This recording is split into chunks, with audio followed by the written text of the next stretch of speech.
Manabanao zay manaraka televizionna malagasy ato anatin'ny metotetry ny andro indray amin'ity fadimin'ny volana oktobra 2024 ety. Raikasika ny mandrafitra ny metotetry ny antsika azo vahana ny alizay ato anatin'ny roa andro avy, zany hoe akavolon'andro ririnina indray ny irina tsinanana manontolo iny ahitana orana malefaka mety arahany herika kosa ny irina tsinanana voatany manontolo. Mikasika ny tiodrivotra dia ho mafy ny fitokony rivotra noho izany ny amin'iny faritra voatany manontolo iny sy amin'iny tendrony avaritry ny nosy. Hojerentsika avy hatrany ny toetry ny andro ho an'ny rapitso maraina arak'izay dia ahitana orana malefaka avokoa ny faritra Sava, ny faritra Nalanjorofo mahazo any faritra Atsinanana, Vatovavy-Fitovinany, Atsimo Atsinanana, ahitana herika ny aloatra Mangoro andrahoana ny andro amin'ny ilany Atsinanana voatany manontolo iny izay mety arahany herika eny amin'ny atsefatsefany eny. Omaina tanteraka kosa nefa raha ho any amin'iny faritra andrefan'ny nosy iny.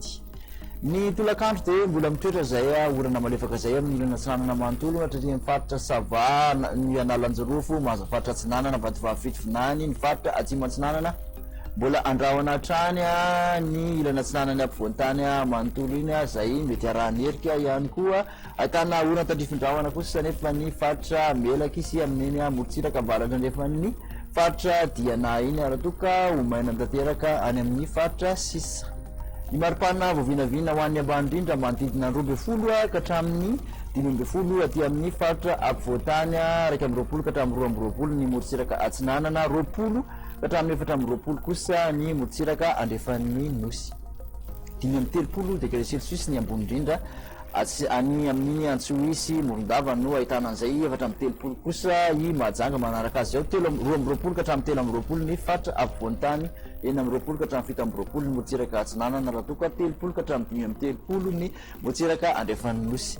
Hojerentsika ny toetry ny andro andretanany debete livela Madagasikara rehetra dia ahitana orana i Paris, orana tandrifin-drahona kosa ho an'ny Nairobi, raha toa ka anjombona ny andro ho an'ny Johannesburg.